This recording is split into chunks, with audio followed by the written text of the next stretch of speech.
بسم الله الرحمن الرحيم الحمد لله رب العالمين وأصلي وأسلم على المبعوث رحمة للعالمين نبينا محمد عليه وعلى آله وصحبه أفضل الصلاة وأزكى التسليم رب اشرح لي صدري ويسر لي أمري واحلل عقدة من لساني يفقه قولي اللهم أجر الحق على قلوبنا وألسنتنا وارزقنا الإخلاص في كل قول وعمل. Today inshallah we continue with Surah Al-Mursalat. Last time we stopped. We're going to start the set of verses starting from 41. And I ended last time when I talked about this saying that subhanAllah, I don't know if anyone took my suggestion, but we said if you look at Surah Al-Insan and Surah Al-Mursalat back to back, you can find to a certain extent a mirror image of one another. Where in Surah Al-Insan, the vast majority of the surah is talking about the reward from Allah subhanahu wa ta'ala, the Jannah. What's going to happen in Jannah? With a few exception of verses in the beginning that talks about the outcome of those who disbelieved or those who are wrongdoers. Whereas here, it's the opposite. All the verses thus far are talking about those وَيْلٌ يَوْمَئِذٍ لِلْمُكَذِّبِينَ. Those who have disbelieved, those who have rejected the truth, those who have rejected the signs of Allah subhanahu wa ta'ala, those who have rejected the signs of prophecy and so forth. And especially those who have rejected the resurrection and the idea of standing before Allah subhanahu wa ta'ala on the day of judgment. And we start this verse 41, Allah subhanahu wa ta'ala talks about, says, إِنَّ الْمُتَّقِينَ فِي ظِلَالٍ وَعُيُونٍ. So just right before that, we talked about وَيْلٌ يَوْمَئِذٍ لِلْمُكَذِّبِينَ, and then Allah subhanahu wa ta'ala takes us to a different discussion now. But that it says, indeed, the righteous will be amid cool shade and springs. Or the God-fearing will be in shades, enjoying cool shades and springs. And I see it very beautiful, mashallah. I said, whenever I read the translation, sometimes I read the translation first time here. I feel that the people who are trying to translate, they do their best, which is an extremely, extremely, extremely tough job, to take the words of Allah subhanahu wa ta'ala that are full of meaning and try to put them in very few words. So here, two words that I wanted to focus on. First of all, we said everything else before we're talking about what? We're talking about those who rejected. وَيْلٌ يَوْمَئِذٍ لِلْمُكَذِّبِينَ. So, in the middle of these verses, Allah subhanahu wa ta'ala talk about al-muttaqeen. It says, إِنَّ الْمُتَّقِينَ فِي ظِلَالٍ وَعُيُونٍ. So let's take this set of verses. The Mufassirin, jazakallahu khairan, say two things about this. It says, number one, this set of verses, إِنَّ الْمُتَّقِينَ فِي ظِلَالٍ وَعُيُونٍ, can be a statement that is said in hellfire or the day of judgment for those who rejected. So, those who rejected, because so far we're talking about those who rejected. Allah subhanahu wa ta'ala told us what's going to happen to them, where they're going to end up on the day of judgment and then afterwards, right?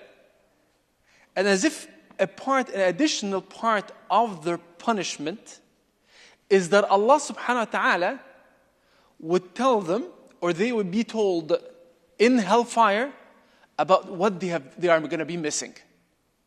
So they're going to be missing what happened to إِنَّ الْمُتَّقِينَ فِي ظِلَالٍ وَعُيُونٍ. That the righteous, the good doers, the muttaqeen are in shades, and they are enjoying. Al-uyun is water springs, but you can think about it also as rivers. So Allah subhanahu wa ta'ala, as a part of the punishment, telling them what they are missing. That's an even higher level of punishment. Not only they're being punished, but they always know about what happened to the others that did not follow in your footsteps. So that's a form of punishment. Or, and that's what it is, or it can just be also a reminder in the dunya now, because those are listening, they can be إِنَّ الْمُتَّقِينَ. So Allah subhanahu wa ta'ala is contrasting them, still giving them hope for those who are still in this dunya. He said, all of this punishment that we talked about, it's there, it's going to happen. I will say Allah is giving you guys a glimpse into the future. our future, what we see meaning that future for us, the time is for us. Allah is giving us a glimpse into the future, that what's going to happen. For us to heed and not fall into this trap. Said, if you do X, Y, and Z, from the bad things, what are you going to end up? Jahannam. If you do X, Y, and Z from the good things, you end up where? In Jannah. A preview. Now it's your choice. What are you going to do about it now? So Allah subhanahu wa ta'ala in these verses, إِنَّ الْمُتَّقِينَ فِي ظِلَالٍ وَعُيُونٍ, as if He's telling the people who have rejected, He said, but you know what? There's still hope. You're still not out of it. You're still in this dunya. You still can come back and enjoy this. And what is this enjoy? إِنَّ الْمُتَّقِينَ فِي ظِلَالٍ وَعُيُونٍ. On the day of judgment, you don't have to be among those who rejected, but you can be among those who are muttaqeen. Where do they end up? ظِلَالٍ وَعُيُونٍ. The word ظِلَال, if you remember as well from previous verses, we talked about ظِل. Right? We talked about this notion of shade. But we shed the shade of those who disbelieved.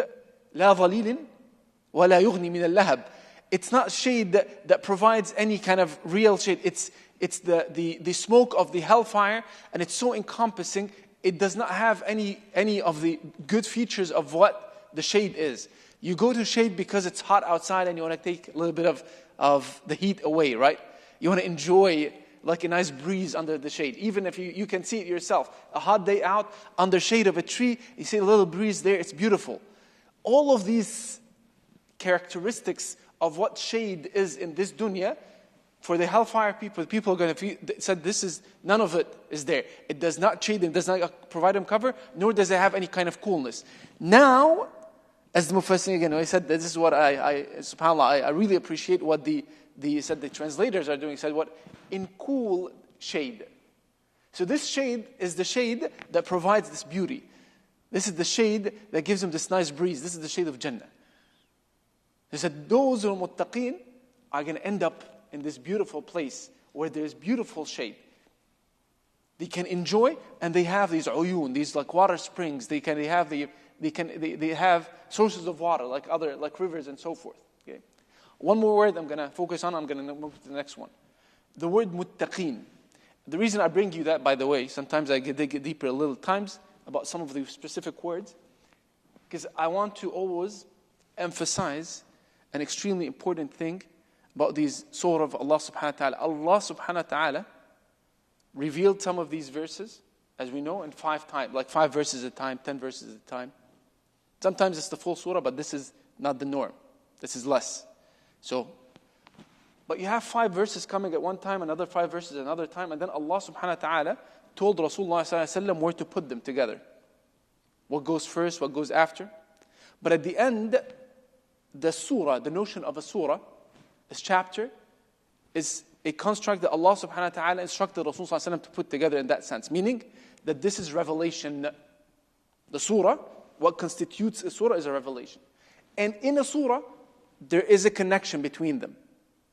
So sometimes when you and I read, because maybe our language might not be very strong, sometimes I would say, I hate to say it that way, but I have to be kind of transparent with it. Sometimes we get lost. Meaning what? Why is this coming in the middle of something, right? I'm not following the trend. There is always a thread in every single surah. No matter how small or big the surah, long the surah is, there's always a common thread that is keeping it together. There's a common theme you can think. It doesn't have to be a common topic, but a common theme. Okay? So the Mufassirin, subhanAllah, because they're always looking at this common theme, what is common between them? Someone like Imam al-Razi says the word muttaqeen in this sense is not referring to the good actions. A lot of times when you're talking muttaqeen, you're saying those who are what? Who are avoiding what's bad and doing what's good. No, he's saying the word muttaqeen here can be looked at from the language sense, which are the ones who are avoiding. Ittaqa shay, to avoid something. He says, so muttaqeen are the ones who are avoiding shirk. The ones who are not falling in the trap of the big trap of takdhib, of rejection, rather than looking at the specific actions. Is this point clear? Because the whole verses are talking about what? Those who reject. Talking about those who completely, it's not talking about those who are doing some, bad stuff, doing some sins. No. These are talking about those who completely reject this deen, completely reject the notion of akhirah, completely reject the notion of Allah subhanahu wa ta'ala resurrecting. So this is like major rejection that is contrasted here by what? The kind of, I would say, major rejection, but it's like the opposite of this major rejection. So the acceptance. So the muttaqeen in that sense, because we're talking about a common thread, right? It's not just coming in the middle of the verses. Allah subhanahu wa ta'ala talking about muttaqeen. Allah's talking about muttaqeen in the sense of them rejecting this notion of shirk, of associating others with Allah subhanahu wa ta'ala. And that's how it's all connected. إِنَّ الْمُتَّقِينَ فِي ظِلَالٍ وَعُيُونٍ وَفَوَاكِهَ مِمَّا يَشْتَهُونَ. In addition to that, Allah subhanahu wa ta'ala is giving all that they are, amongst them fruits from what they desire.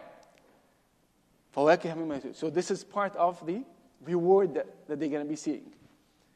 وَفَوَاكِهَ مِمَّا يَشْتَهُونَ. Another word that is interesting as well here, the word min in Arabic, min ma, mimma yashtahun. This is what we're doing. So from what they desire, Allah is giving them fawakih, fruit from what they desire. Sometimes the word from indicates some of something, right? So it's not giving them all the fruits. It's giving them fruit from what they desire. In that sense, don't understand it that Allah subhanahu wa ta'ala is keeping something away from them. They say this is how the level of detail the mufassirin go into. Because the word min in Arabic is used to indicate something out of something. He's saying that the fawakih, the fruits that they're getting, is just not all of what they desire. Because they desire fruit. But you and I might desire a nice steak or barbecue, right? You get it as well, inshallah. So because your desire is not only focused on what? On fruits. So Allah subhanahu wa ta'ala is telling them what? You're going to get fruits. But when you get fruits, no, it's not only that. I like barbecue, that's why I bring it up.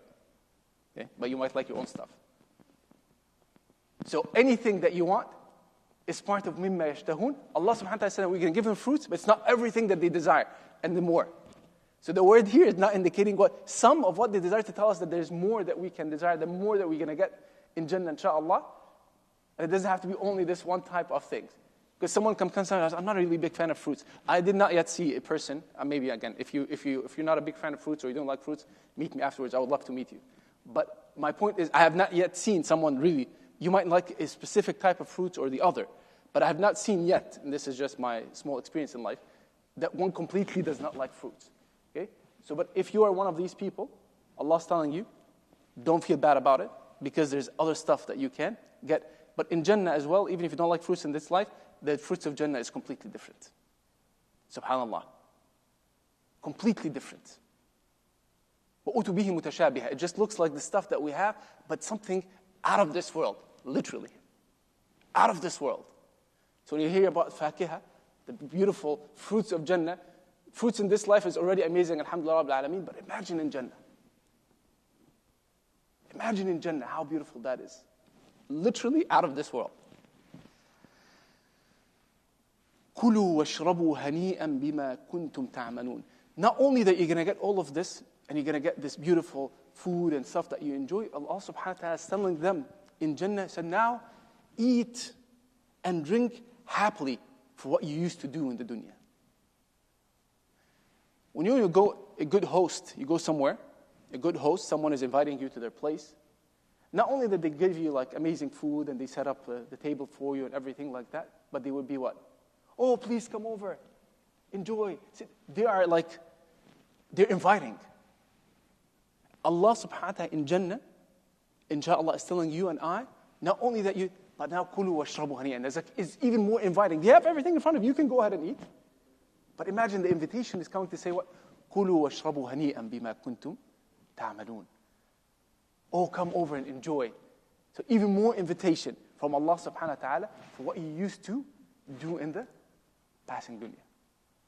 كُلُوا وَاشْرَبُوا هَنِيئًا بِمَا كُنْتُمْ تَعْمَلُونَ إِنَّا كَذَلِكَ نَجْزِي الْمُحْسِنِينَ. For as surely this is how we reward the good doers. Allah ends this set of verses with this confirmation. It says all of this, even few verses. We're talking about 2-3 verses. You're going to have the dhilal and the uyun. You're going to have the shade, the nice place to stay. You're going to have the water streams and the water springs, and you're going to eat whatever you want, right? You're going to be invited. You're going to feel welcomed in Jannah. Not just you're in Jannah and eating and enjoying, but you're going to feel that you're being welcomed in Jannah. You always have this beautiful feeling about it. إِنَّا كَذَلِكَ نَجْزِي الْمُحْسِنِينَ. For sure, this is how we reward those who are muhsineen, the good doers in this dunya. The ones who rejected this notion of shirk, of associating others with Allah subhanahu wa ta'ala. This is indeed what we do for those who are believers. May Allah subhanahu wa ta'ala make us among those who will make it to Jannah. May Allah subhanahu wa ta'ala make this whole gathering a gathering of Jannah. As He has gathered us in this beautiful day of Jum'ah, in this beautiful time of Fajr, may Allah subhanahu wa ta'ala make us among those who are gathered in the most beautiful of Jannah with our Prophet sallallahu alayhi wa sallam, that we sit with him sallallahu alayhi wa sallam, and we eat with him sallallahu alayhi wa sallam, and we enjoy all of these beautiful things in Jannah with him sallallahu alayhi wa sallam. May Allah subhanahu wa ta'ala make us among those who are reaching Ramadan inshaAllah. May Allah subhanahu wa ta'ala make us among those who are preparing now today for Ramadan. And may Allah subhanahu wa ta'ala give us the whole reward of Ramadan. May Allah subhanahu wa ta'ala fill our hearts with the beauty of this deen. May Allah subhanahu wa ta'ala fill our hearts with the understanding of His Qur'an, of the Qur'an. May Allah subhanahu wa ta'ala make us among those who listen to the words of Allah subhanahu wa ta'ala, internalize it, contemplate on it, and act upon it. And may Allah subhanahu wa ta'ala forgive all of our sins, alleviate any hardship on all our brothers and sisters around the world. And may Allah subhanahu wa ta'ala give them victory wherever they are. And may Allah subhanahu wa ta'ala ease any difficulties for our brothers and sisters who are passing through any difficulties, who are not feeling well, who are sick. And may Allah subhanahu wa ta'ala forgive those who have passed away. أقول قولي هذا وأستغفر الله لي ولكم.